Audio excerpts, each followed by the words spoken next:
Hello everyone, this is part 11 of What If Naruto Was Betrayed and Leaves Konoha, and I hope you guys enjoy this video and to like, to subscribe, and check out the playlist, to see more comment down below. Now let's start the intro. They call me a god.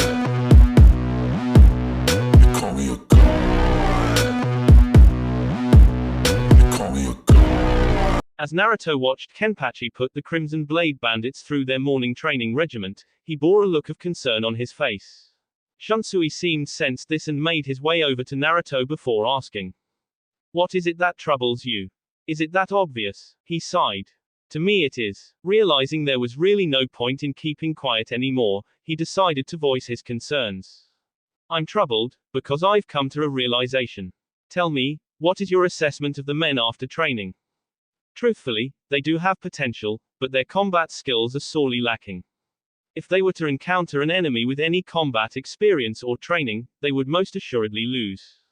Naruto could not help but shake his head as he listened on. "They can become efficient fighting force in time with the proper guidance, but right now if we were to send them against the Akatsuki, they would prove nothing more than being a minor nuisance to them before they were killed. I agree with you, and that's what troubles me. I fear we won't have the time to properly train all of these men before we are forced to face the Akatsuki in the Spring Country. They know I'm coming, so they will wait a little bit longer, but they won't wait forever. And I know we won't have the time to train the men to combat them, and right now just about everyone I see out there we will just be leading them to their deaths." At this point, his words had taken on a bitter tone, as he thought with regret to himself. "They may be bandits and only in this fight for the money, but I'd still like to give them a fighting chance of survival from this battle. I think I might have a solution to this." Shunsui interrupted. Naruto arched an eyebrow and said, "If you do, please tell me, I'm all ears." "You're Yoruichi," Shunsui hesitantly replied, knowing this was a sensitive topic. "Oh Kami, how can that woman help this problem?" Naruto groaned in apprehension. "Well, Yoruichi knows of a place, a separate realm actually, where time flows at a different rate than what we experience in this realm. She once trained a student there by the name of Ichigo where he achieved a remarkable increase in power and skill in only 3 days. Yoruichi, Kenpachi, and I could take the men into this other realm and train them to the point where they can be an effective fighting force to use against the Akatsuki and not just lambs led to the slaughter. How long would you need in this other realm to accomplish this?" 2 weeks. 2 weeks, huh? Naruto muttered to himself before he asked. "And what is the equivalent time difference between that realm and our own?" 2 weeks of training in that realm would be equal to about 6 months of hard training in this realm. Shunsui replied stoically. Naruto was surprised upon hearing answer, but couldn't deny that this was indeed the solution to the time versus training dilemma, as he thought. "Good. And during that time and pretty damn soon, I need to achieve Bankai. There's no way I can win as I am now. Talk to Yoruichi and make whatever preparations you need to Shunsui to do this.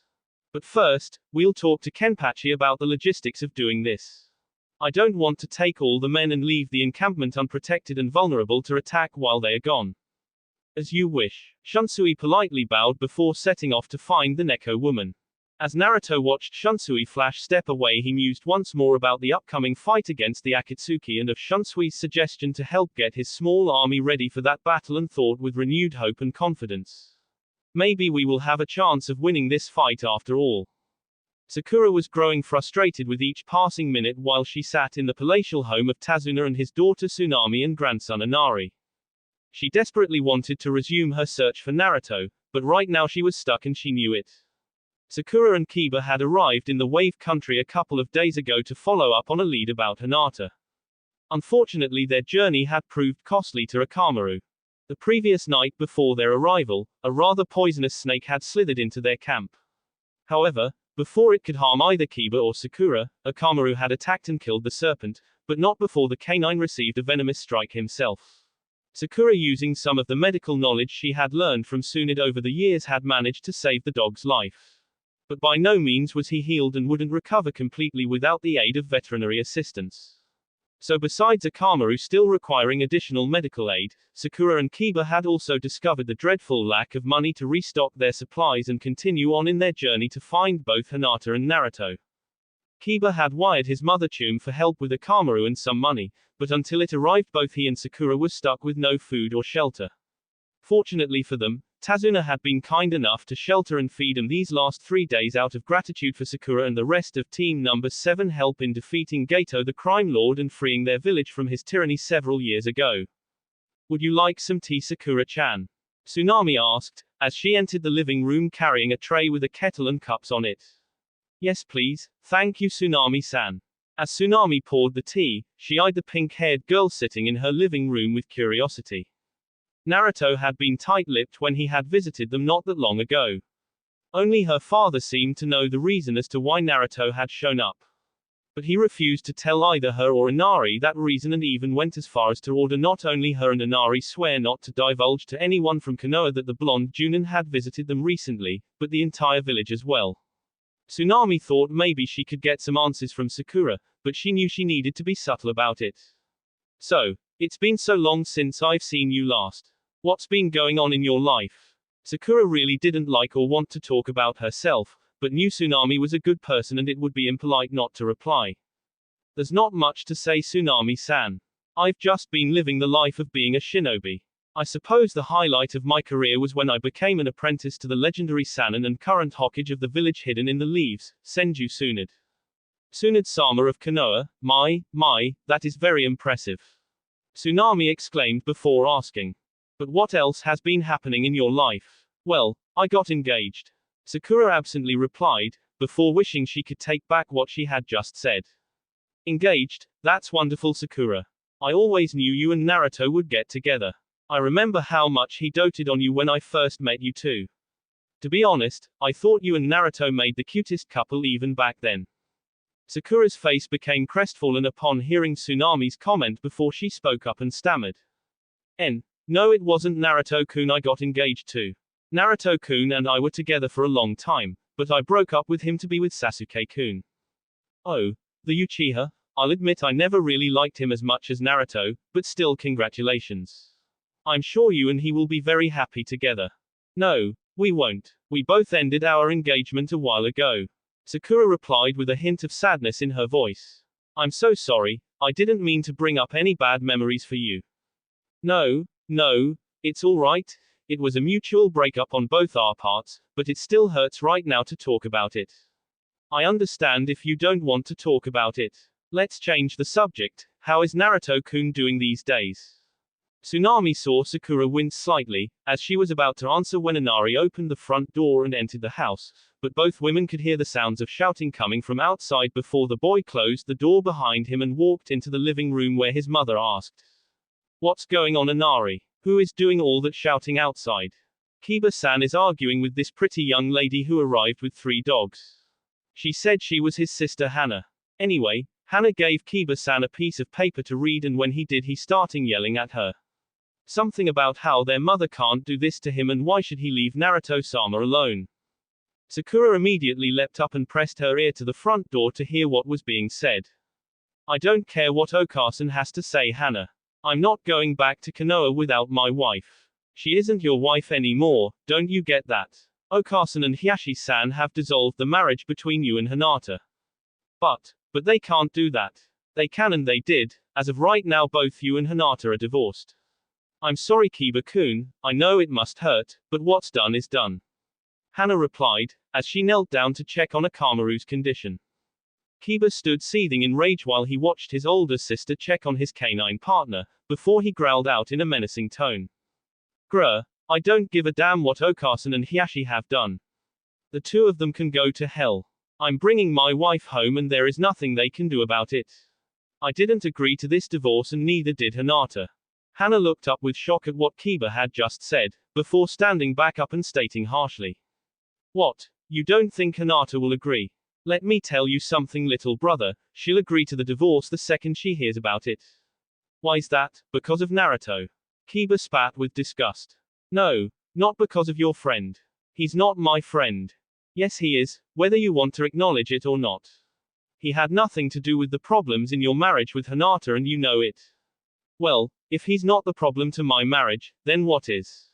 You Kiba, you don't know what the hell you are talking about you bitch. The Inuzuka female took a step forward and was standing practically nose to nose with Kiba, as she growled with intimidation. Sakura, if you ever speak to me like that again, I'll put you down, because that is exactly what I'm talking about, Kiba. Your attitude and the way you treated Hinata during your marriage was shameful to the clan. You treated Hinata like a possession or a trophy more than as a wife. It was like you thought her only purpose in life was to serve your needs no matter what they were. To be honest, the way you spoke and acted towards Hinata infuriated many members of the clan. Oh, and let's not forget your ultimate betrayal of your marriage, which is the shame and humiliation you've put Hinata through these past 3 years of your endless infidelity you've committed with numerous Leaf Village women. Hinata knows about that, Kiba exclaimed, with a worried look upon her face. The whole clan knows about, as well as the results of some of those liaisons. Do I know for certain that Hinata knows? No, I do not. However, she is neither stupid nor a fool and never was. So chances a little brother that yes, she knows all about your escapades. Maybe if the little Hyuga bitch would have put out more, I wouldn't have had to go looking for it somewhere else. Kiba thought bitterly to himself, before his sister's voice rang out once more. You should thank Kami you were never physically abusive towards Hinata, because if you had, Okasan and I would have beat the crap out of you. And if we didn't, I know several other clan members who would have. Hinata is a good woman, Kiba, and was quite popular within the clan, as they could see what you apparently couldn't. That she was a kind, gentle, and decent person worthy of the respect you never gave her during your marriage. Well, that marriage is now over, little brother, deal with it. But if you do truly care about Hinata as you say, then at least do the decent and honorable act of letting her go. You owe her that much. Kiba stood silently and glared at his older sister before stepping back and stating without hesitation and in defiance. No, I won't give her up, she's mine and mine alone, and I won't lose her to Naruto. Haven't you heard a word I've said? Naruto has nothing to do with this. Hana shouted back in frustration. I don't care what you or anyone has to say or think. Naruto is the cause of all of this and I'm getting Hinata back. As soon as Akamaru is recovered, we're going to find her and that's all there is to it. I'm done arguing with you about this. You want to go chasing after your ex-wife, I won't stop you, but Akamaru's not going with you. The venom from that snake bite was quite toxic and he still needs some antivenin and at least 2 weeks time to recover from it. I'll be taking him back to Konoha to get him the treatment he needs. What? But I need Akamaru to help me track down Hinata. I'm sorry, little brother, but if Akamaru were to try and accompany you, he would be dead in a week. A week is all I need, I won't let you take him. A snap of Hana's fingers and her 3 wolf huskies positioned themselves between Kiba and Akamaru. Kiba looked over and glared at his sister, as he heard her say. It's not up for debate. Akamaru will be coming back with me to the village to heal. The mere fact that you are willing to risk his life in your obsession to get Hinata back sickens me. If you want to go after her, fine. But I'll be damned if I let you kill Akamaru in the process of doing so. With that said, Hana made some hand seals and created a shadow clone, and the 2 of them loaded Akamaru into a horse-drawn wagon. As Hana was about to leave, she shouted out towards the house. By the way, thank you Sakura for the medical assistance you gave to Akamaru. If you hadn't, I wouldn't have had the time to save him now. Our clan owes you a debt, which I will now repay. I won't tell Hokage that I found you. But you should consider returning with me to Konoha, as Lady Tsunade is quite cross with you at the moment. Sakura opened the front door and took a hesitant step out onto the porch before bowing to the Inuzuka female and replied. You're welcome about Akamaru, Hana-san. And thank you for not saying anything to Lady Tsunade. But I must decline your invitation to return with you. I must, no need to find Naruto-kun as soon as I can. I hope you can understand that. I can and I do, Sakura-san.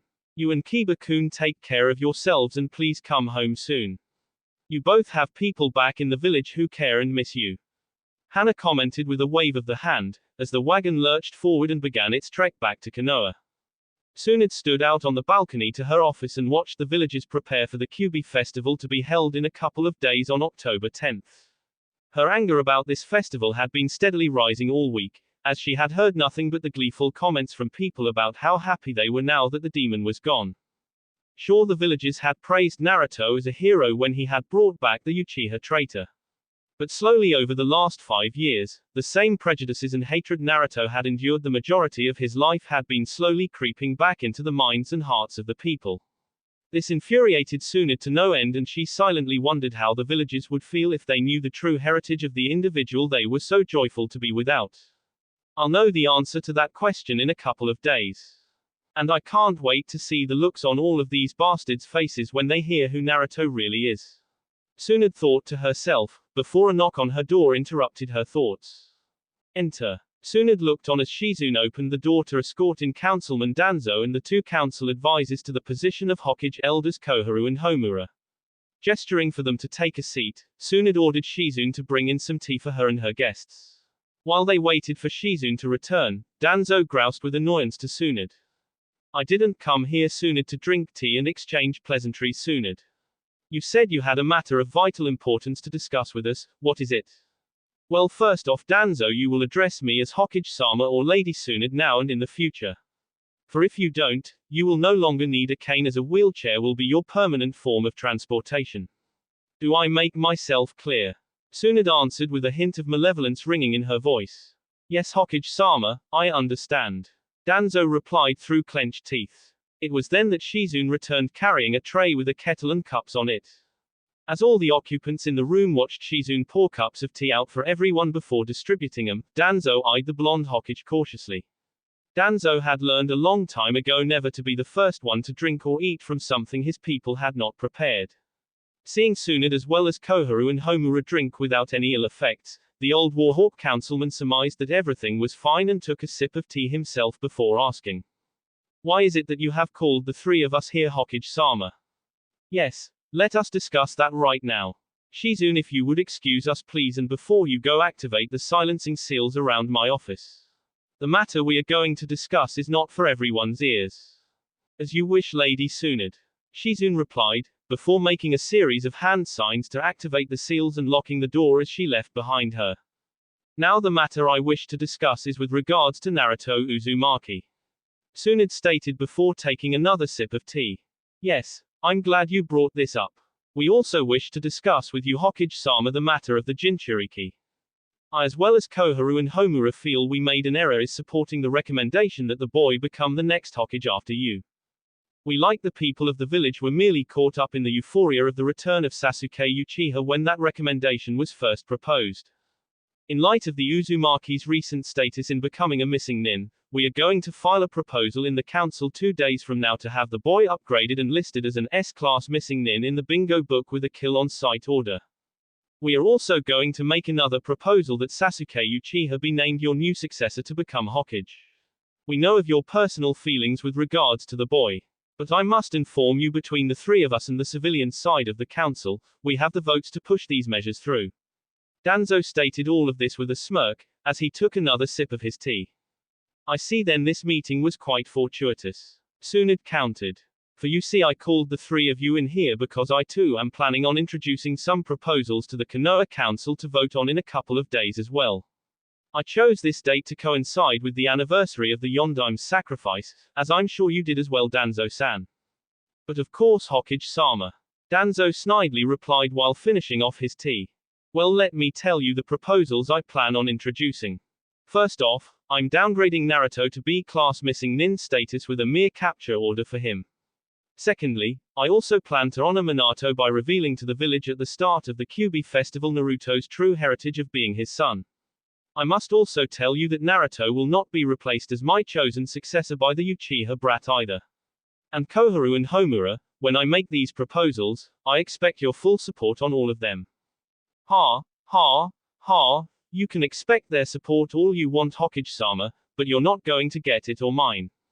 And I can assure you that your proposals have no hope of passing, not if I have anything to say about it. Danzo declared with mocking laughter. You won't have anything to say about it. Why is that, Hokage-sama? An almost evil glint shone in the blonde Hokage's eyes. Because in about a minute you will be dead.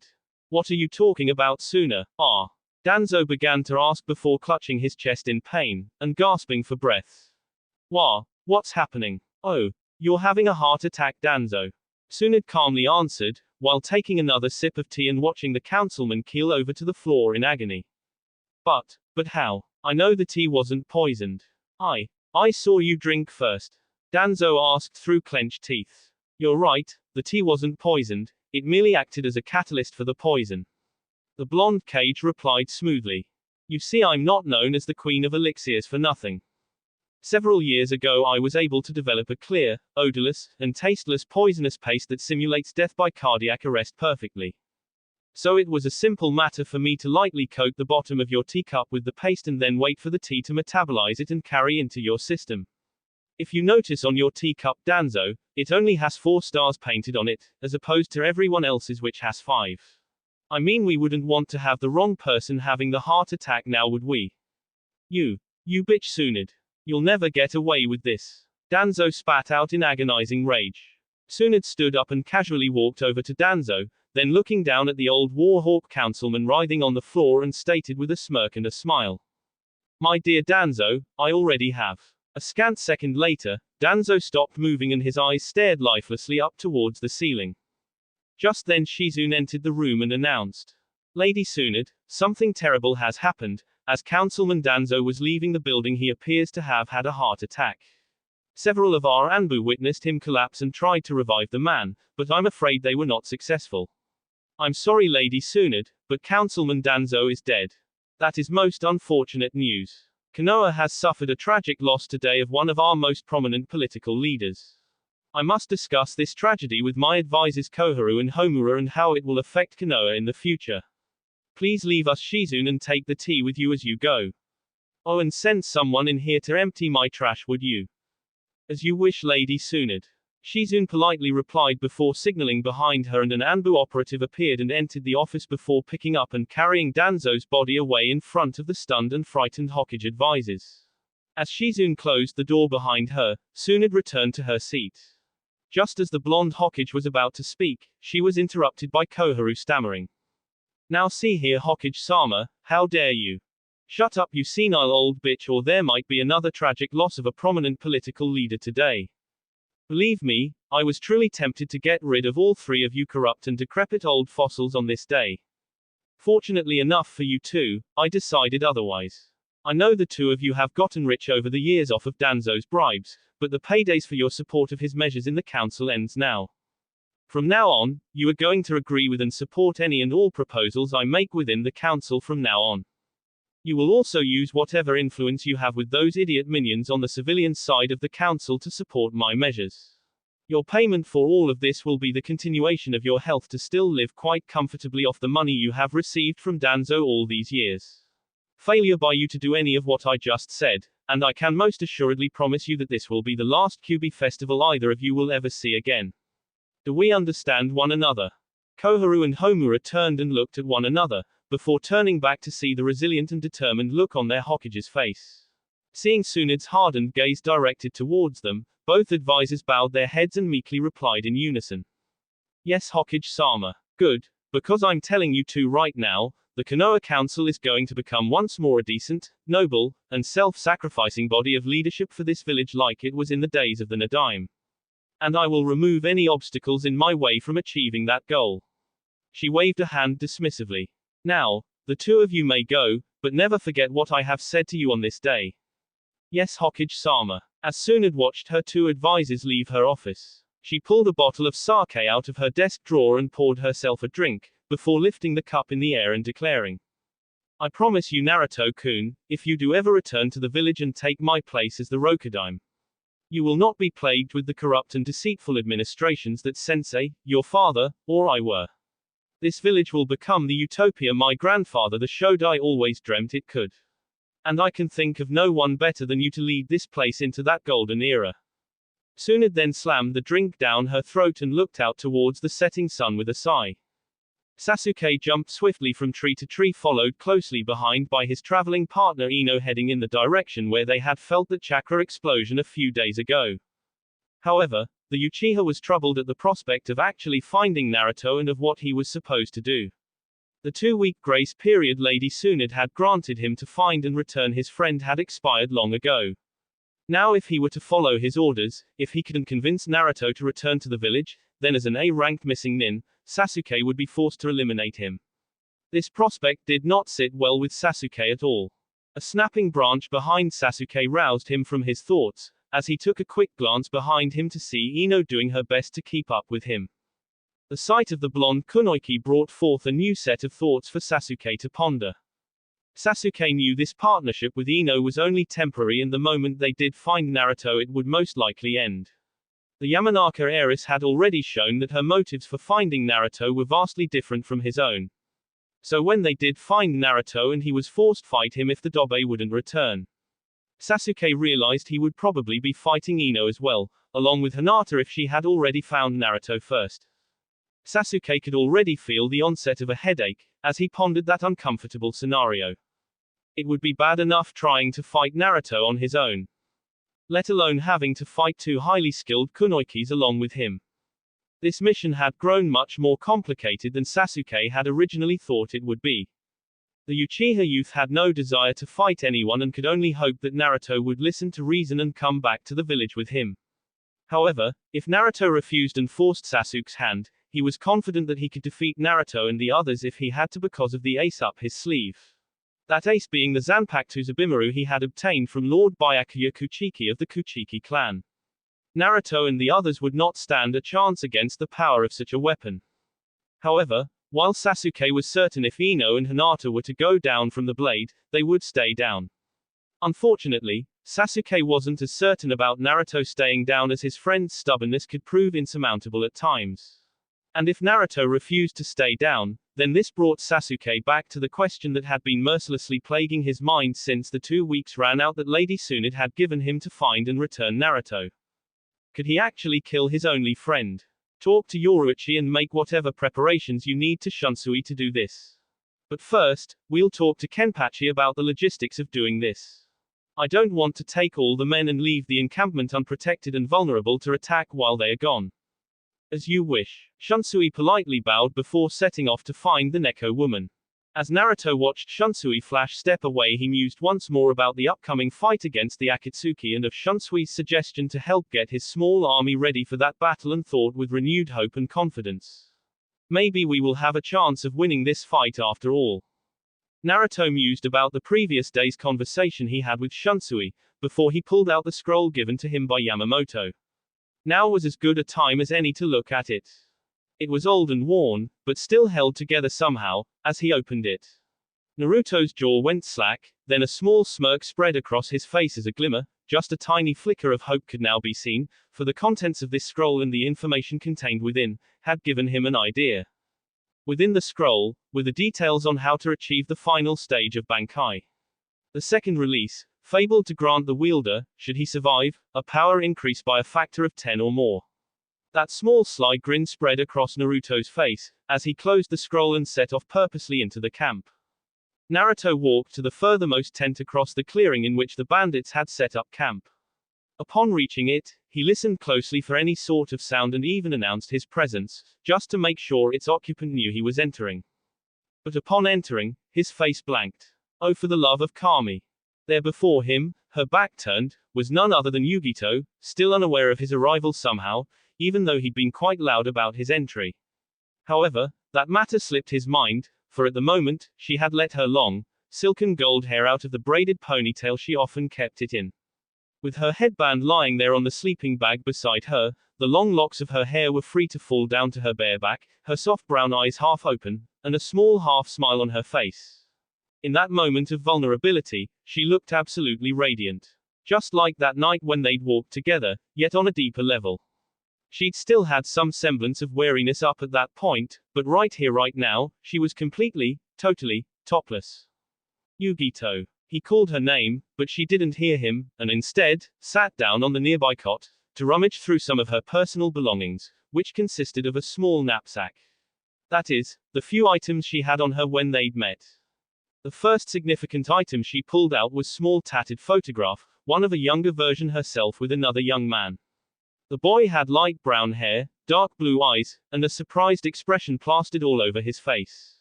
At the time of the photo, Yugito had apparently leaned up on her tiptoes, and given him a kiss on the cheek.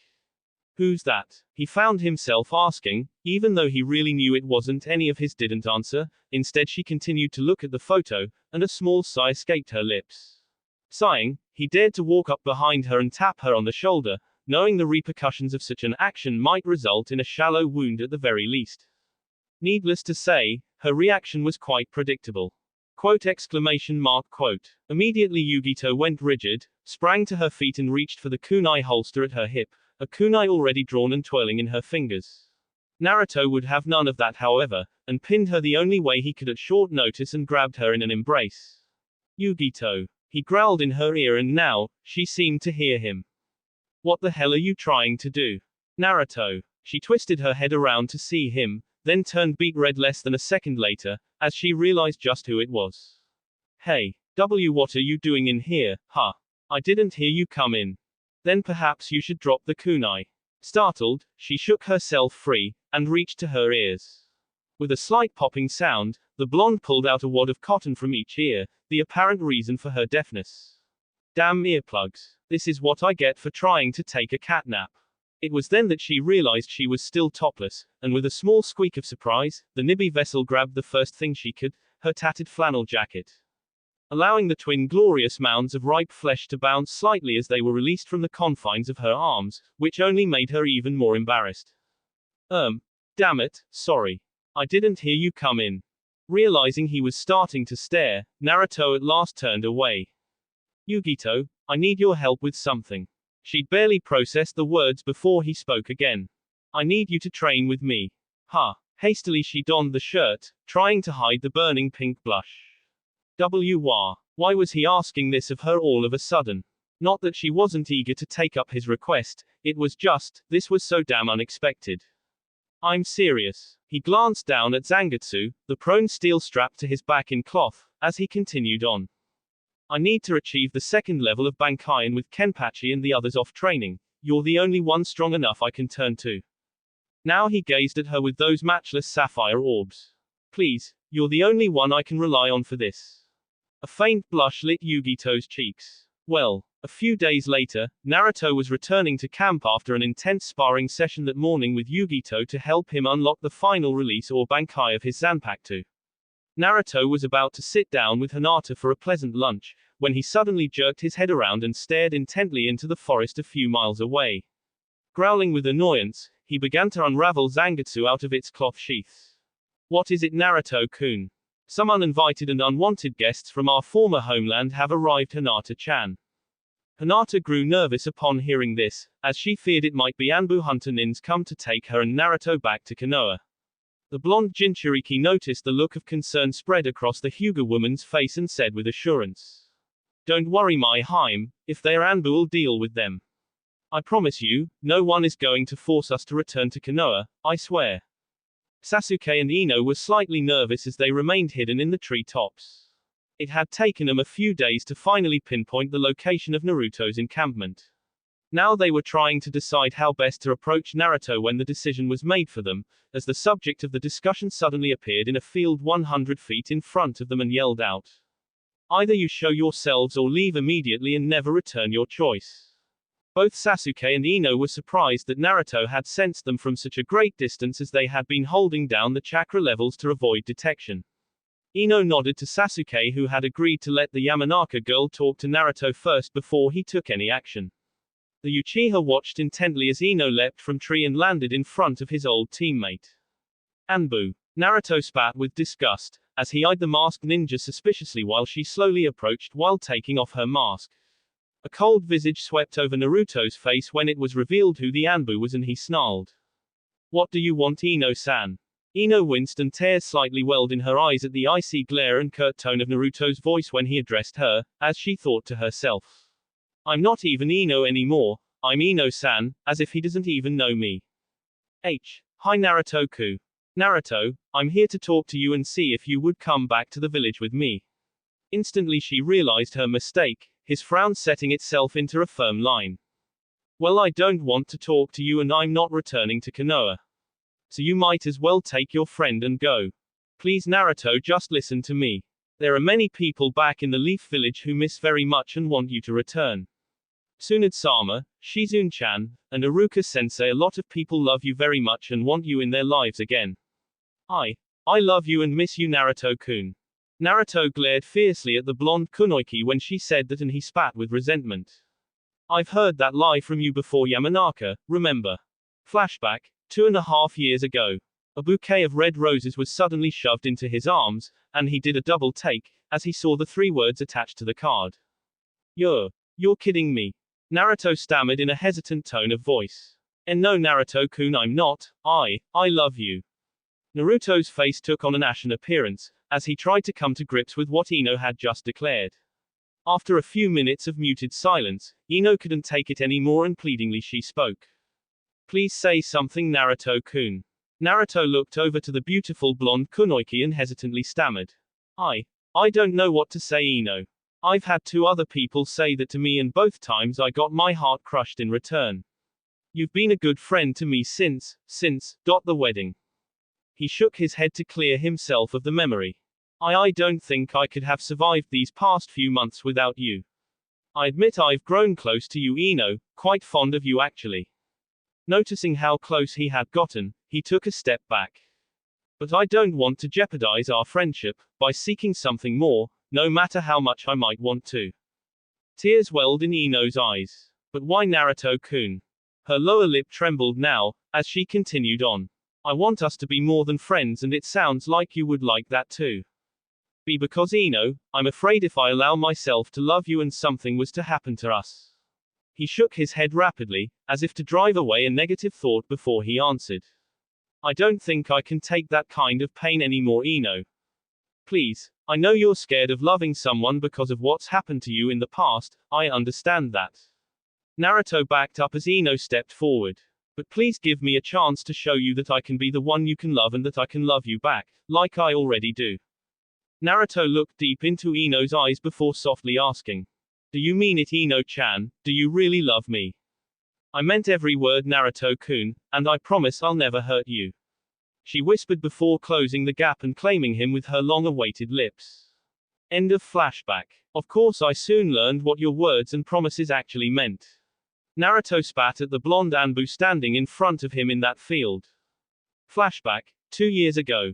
Ino's heart was pounding in her chest, as she approached a lake of dark blue water with shimmers of moonlight reflecting off it. She nervously waited for her boyfriend of the past 6 months to arrive to the lake they both dearly loved. It had become a special spot for the blonde-haired couple, as Ino remembered many of the walks along its shore she and Naruto had taken in the past. A tear slid down Ino's cheek and she hated what she was about to do. But the Yamanaka heiress had made her choice and could only hope that Naruto would forgive her. As if on cue, a blonde teen came strolling out from the shadows of the trees that surrounded the lake and approached the young woman. Hey Ino-chan, Naruto cheerfully greeted his girlfriend, his hands behind his back, and he approached the blonde Kunoiki. Hey, Naruto-kun, Ino said, her heart now pounding even faster at the sight of him. This is for you, Naruto said, as he handed a red rose to the girl. Thank you, Naruto, it's beautiful. Ino gazed at sight of the flower and tears began welling in her eyes, as she took it slowly from his hands, not wanting to damage it when she heard Naruto state. Not as beautiful as you.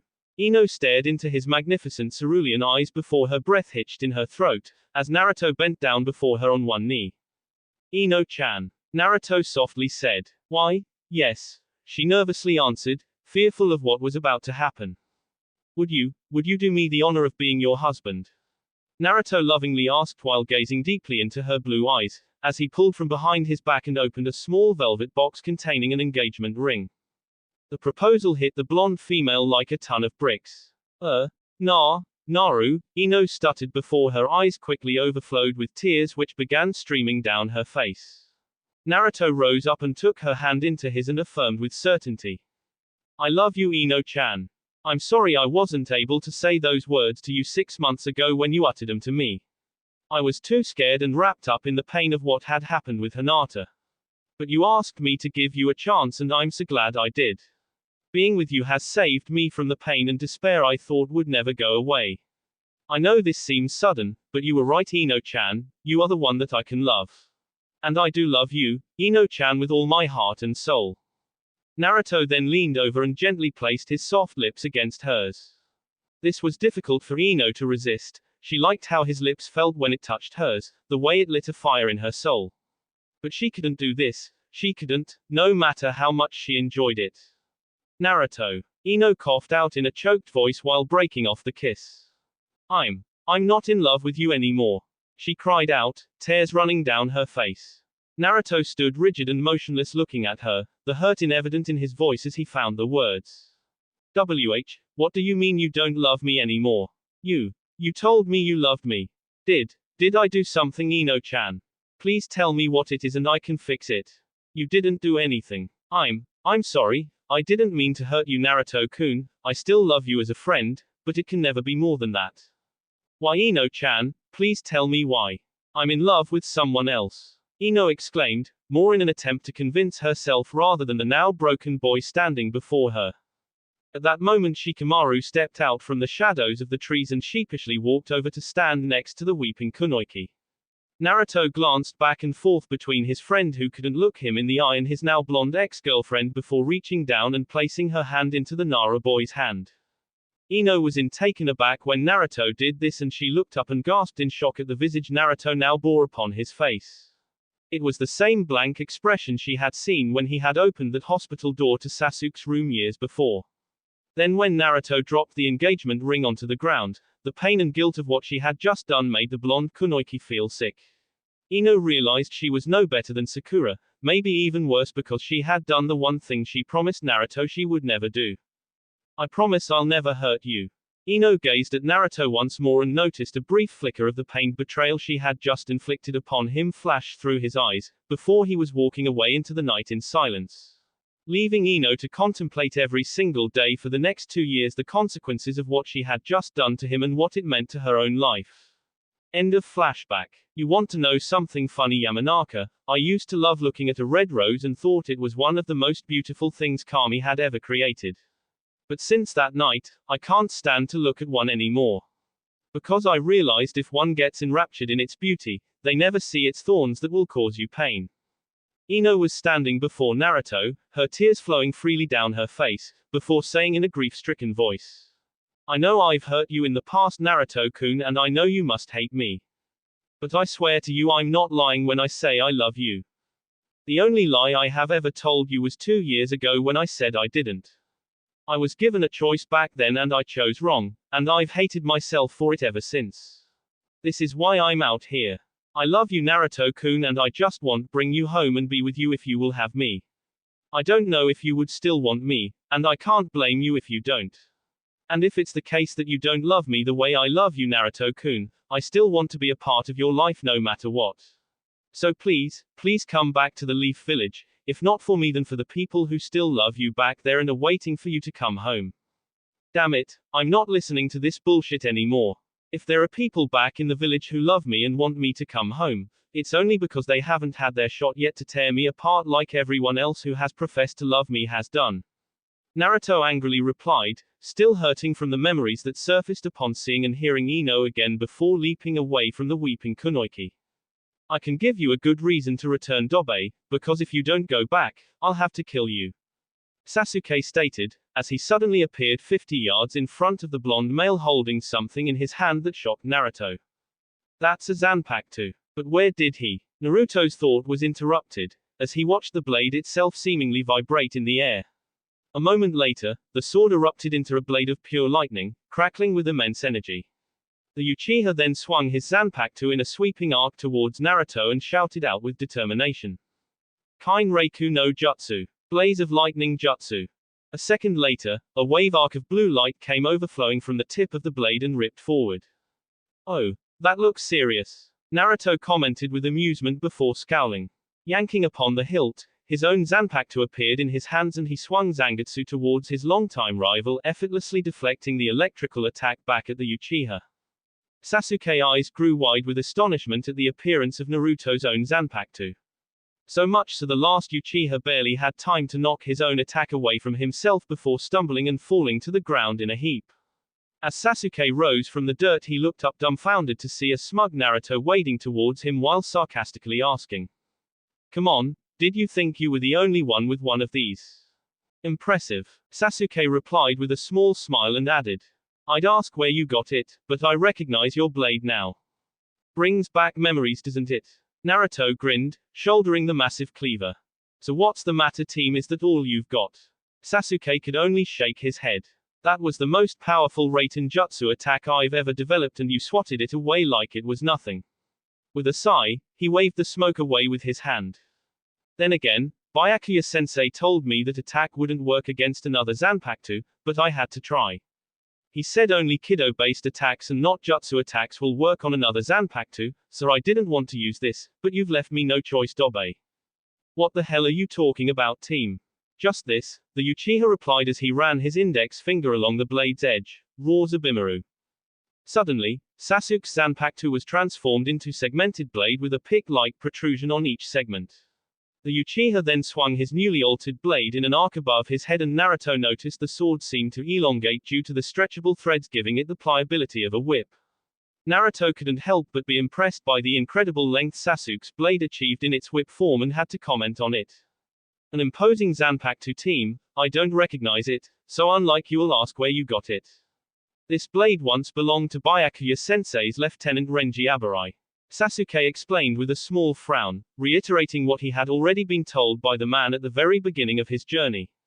He perished during the Arrancar Wars, and Byakuya-sensei felt I was worthy to wield it in his place.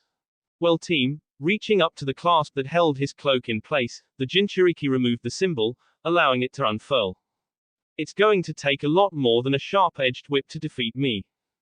Dobe, you have no hope in defeating me now. My Zanpakuto is unbeatable, I'm serious. Just come back to the village. Naruto snickered quietly and then threw his head back and laughed. Hey, sorry team, but you said your sword's unbeatable, right? Naruto spat this with derision as he began channeling power into his blade while the ground cratered beneath him, forming a small ditch where he stood. Since that's obviously Shikai, let's put that to the test, your Shikai against mine. Naruto then pointed Zangetsu forward, as he placed one arm upon his sword, while the other held the Zanpakuto straight and true before boldly shouting out. Here we go, Zangetsu. Get Sugar Tensho. No way. Sasuke exclaimed in shock, as he whipped Zabimaru towards the crescent-shaped wave of spirit particles released from Naruto's blade's edge that was now streaking directly at him. When both attacks impacted one another, the resulting force of the collision blew both Naruto and Sasuke away from one another. As both former teammates skidded to a stop on the ground, Sasuke activated his Sharingan out of sheer frustration, the three tomes forming all at once while he screamed. What the hell was that? Naruto's answer to the Uchiha's question was an ominous deathly silence, as he swung the massive blade towards Sasuke once again. Sasuke's eyes narrowed as he realized this was no longer the same Naruto he once knew, and the former hyperactive boy had now become a hardened man and was taking this fight seriously. Get Sugar, Naruto snarled as energy began to swell along his blade, Tensho. The blue crescent of energy arced forward from point-blank range. It plowed onward, pushing the Uchiha backwards as he was forced to hold a block against the powerful attack. With a simple flick of his wrist, however, the Anbu slashed the fang of energy in half. As his vision cleared, Sasuke saw that Naruto already flying towards him in the wake of the attack, leaving him no time to use the long-range strategy he'd hoped for. Their blades crashed against each other once more, as Naruto launched into a flurry of strikes. Sasuke dodged and parried perfectly, his movements appearing effortless in contrast with his opponent's attacks.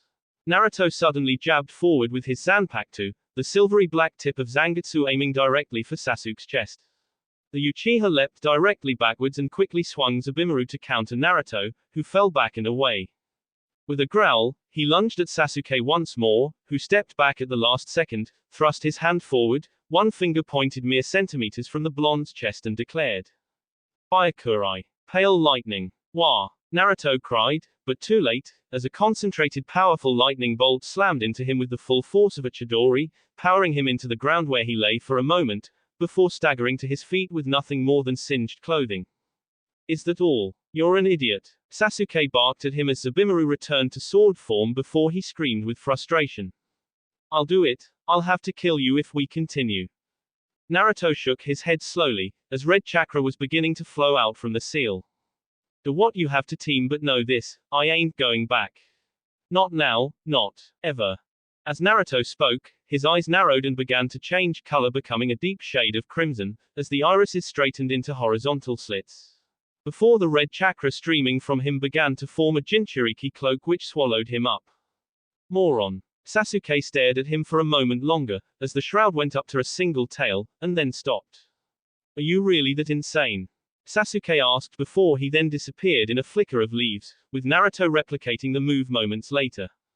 Sasuke had thought himself prepared for his assault, but when it came, he realized just how foolish he, with his sword still extended, had been to remain in one place for such a length of time.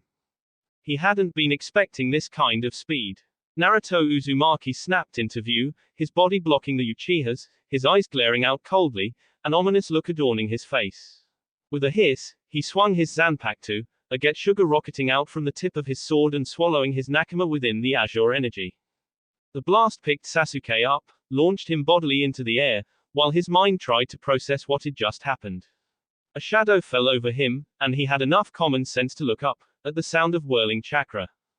The Rasengan drilled into his abdomen, throwing him into the ground, where he remained, pinned by a trio of cage bunshin. With a roar, Naruto came down, driving his fist into the Uchiha's abdomen. Sasuke cried out in pain, and Zabimaru lashed out in reply, slitting the blonde's cheek before he propelled himself away. Sasuke pursued while the armor chestplate he wore under his Anbu uniform was in tatters now, as he marched towards the blonde Jinchuriki. Using Shunpo, Flash Step, Sasuke was able to force Naruto down, pinning him to the earth, as the terrain splintered, cracked, and broke under the Uchiha's relentless assault. Getsuga Tensho. Red eyes widened, as the energy fang struck full on, removing him from the wedged earth, before roughly depositing him into another tree. He snickered in amusement as he picked himself out of the debris. Nice attack. The Uchiha groaned while nursing his dislocated arm and weakly grasping the hilt of his sword.